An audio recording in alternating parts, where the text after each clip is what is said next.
따뜻한 봄철이 되면 찾아오는 대형 교통사고의 주범, 바로 졸음운전인데요. 빠른 속도로 달려와 사고를 유발하는 도로 위의 시한폭탄, 졸음운전 사고에 대해서 낱낱이 파헤쳐보겠습니다. 대구의 한 고속도로 요금소 자주 정체가 일어나는 곳인데요. 모든 운전자가 자신의 순서를 기다리는 순간 화물차 한 대가 빠른 속도로 달려오더니 서 있던 차량을 연달아 추돌하고 말았습니다. 총 7대의 차량을 추돌하고 나서야 멈춰 섰는데요. 사진으로도 사고 당시의 충격이 고스란히 느껴집니다. 네. 그날 무슨 일이 있었던 걸까요? 제가 있던 고속도로가 차가 밀려 있었어요. 큰 소리가 옆에서 쿵쿵쿵 하면서 소리가 나더라고요. 1초, 2초 사이에 큰 트럭이 승용차를 밀고 오면서 제 차 옆에 좀 앞에서 멈췄었어요. 조심스럽긴 한데 졸음운전 같기는 하죠. 제 차선 쪽으로 넘어왔었으면 그 생각을 하니까 손도 떨리고. 한 명의 사망자가 나온 대형 참사, 그 원인으로 지목된 건 졸음운전이었습니다. 사고 현장에 가장 먼저 도착했던 견인차 기사 또한 처참했던 그날의 사고가 잊혀지지 않는답니다. 현장에 도착했을 때는 불이 이제 붙기 막 시작했고요. 대형 화물차가 승용차하고 박아가지고 그 충격으로 이제 차량이 뒤엉켜 있는 상태여가지고 총 7대 관련 사고가 났습니다. 많이 아수라장이었어요. 잠깐의 졸음운전이 만들어낸 결과는 참혹할 뿐이었는데요. 충격으로 인해 화재까지 발생, 도로는 전쟁터를 방불케 했습니다. 소방대원 역시 그날을 기억에서 지울 수 없다고 합니다. 처음에 불이 조수도 쪽에 발생하면서 그 트럭 차량 뒤쪽 적재함 쪽에 종이 같은 이제 원지라고 해서 그쪽에 붙으면서 커졌던 게 있었거든요. 차량에 있는 불이 다 꺼지고 이제 정리가 되는 데까지 한 20분 정도 구경이 걸렸고 소방 차량은 총 다 해서 23대 출동했습니다. 끊임없이 발생하는 졸음운전 사고, 일반 사고에 비해 치사율이 무려 2배가 더 높다고 합니다. 자, 그렇다면 졸음운전 예방할 방법 없을까요? 봄철 운전 제일 위험한 게 졸음운전입니다. 날이 따뜻해지니까 나른해지죠. 특히 고속도로에서 단조롭게 쭉 가다 보면 조금씩 졸릴 수가 있습니다. 고속도로에서 졸음운전 사고를 피하려면 우선 첫째, 장거리 운전하실 때는요. 충분한 휴식을 취하시고 컨디션이 좋을 때 출발하셔야 됩니다. 네, 그런데 창문을 열고 주행해도 계속 졸리다면 어떻게 해야 할까요? 졸음 쉼터에서 단 10분이라도 잠깐 눈을 붙이는 그것이 사고 예방의 지름길입니다. 고속도로 주행 중 쏟아지는 졸음, 잠깐의 휴식이 사고를 예방한다는 것 명심하시길 바랍니다. 적재물을 가득 싣고 주행 중이던 제보자. 그런데 갑자기 옆차로를 주행하던 화물차가 차로 변경을 시도합니다. 화물차가 가버리네? 가까스로 충돌은 피했지만 무게 중심을 잃은 채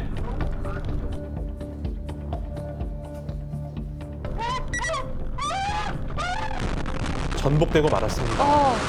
사고 이후 극심한 후유증에 시달리고 있는 제보자. 1차선에서 가고 있던 화물 트럭이 깜빡이도 안 켜고 2차선으로 갑자기 차선을 변경했어요. 그래서 클락션도 울릴 정신도 없었고 뒤에 적재되어 있는 약 4톤가량의 짐이 있었는데 그것 때문에 브레이크를 밟을 수도 없는 상황이었어요. 그래가지고 핸들을 약간 틀어서 피하려고 했었는데 이제 중앙분리대를 밟고 이제 차가 뒤집혔습니다. 잠깐의 부주의가 가져온 결과 참담했습니다. 2차로 달리고요. 앞에 가는 트럭과 거리 충분히 유지되어 있습니다. 3차로로 갑니다. 3차로로 정상적으로 잘 가고 있는데요. 그런데 상대차가 이런 깜빡이도 없이 아이고 깜빡이도 없이 갑자기 들어오는 상대 트럭을 피하다가 부딪히지 않았는데요. 제보자 차가 넘어졌네요. 이번 사고에 대해서 상대 측에서는 과실 비율을 몇 대 몇으로 얘기하고 있습니까? 상대방 보험사에서는 7대 3을 저희한테 주장을 했는데 접촉사고가 아니었기 때문에 보험회사에서는 상대방이 깜빡이를 켜지 않았고 바로 옆에서 갑자기 들어왔다 이렇게 해가지고 보험사에서는 한 7대 3 정도를 주장하고 있는 것 같아요. 상대 보험사에서는 비접촉이다. 그럴 땐 60대 40에 시작하는데 그런데 깜빡이 안 켜고 들어갔으니까 70대 30까지 해주겠다. 이렇게 얘기를 하고 있나요? 하지만 상대차도 큰 트럭이니까 3초로 나올 가능성도 있는데 왜 그냥 지나가려고 했냐. 그 차 지나기 전에 가볍게 빵 해줬더라면 하는 아쉬움에서 제보자에게도 10 내지 20% 잘못이 있다라고 볼 수도 있습니다. 하지만 그러나 차로 변경할 때는 항상 오른쪽 깜빡이 방향시등 켰어야죠. 방향시등 켜고 그리고 오른쪽을 직접 확인했어야 되는데 그러지 못했기 때문에 상대 트럭의 100% 잘못 100대 0이어야 옳겠습니다. 차로 변경 시 방향 지시등 작동은 운전자의 생명을 지킬 수 있다는 수단이라는 거 명심 또 명심하시길 바랍니다. 고속도로를 주행 중이던 제보자, 그런데 출입로로 향하기 위해 램프 구간으로 들어선 순간 갑자기 갓길에 있던 차량이 차로 진입을 시도, 발견 직후 급제동했지만 사고를 피할 순 없었습니다.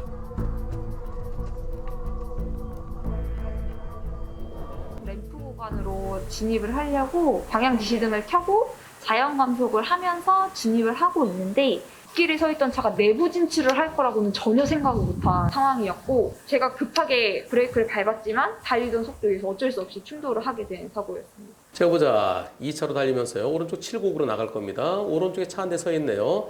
여기서 오른쪽으로 나가는데 여기서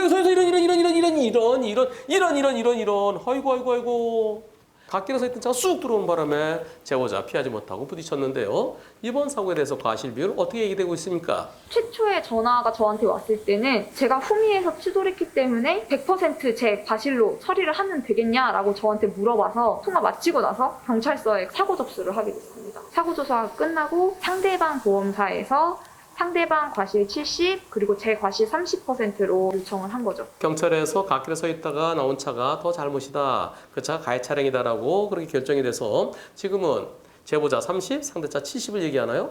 하지만 제보자로서는 상당히 억울할 텐데요. 이번 사고 갓길에 서 있던 차가 움직일지도 모르잖아요. 거기에 대비해서 속도를 좀 줄이면서 그 차를 살펴봤더니만 하는 그런 아쉬움에서 80대 20으로 볼 수도 있어요. 그러나 고속으로 달리다가 갓길에 서 있는 차 모두 다 살피면서 빵빵빵빵 할 수는 없죠. 따라서 과감한 판사 만나면 충분히 100대 0도 될 수 있습니다. 고속도로에서의 갓길 정차는 2차, 3차 사고로 이어질 수 있는 만큼 정해진 곳에서만 안전하게 해야 하겠습니다.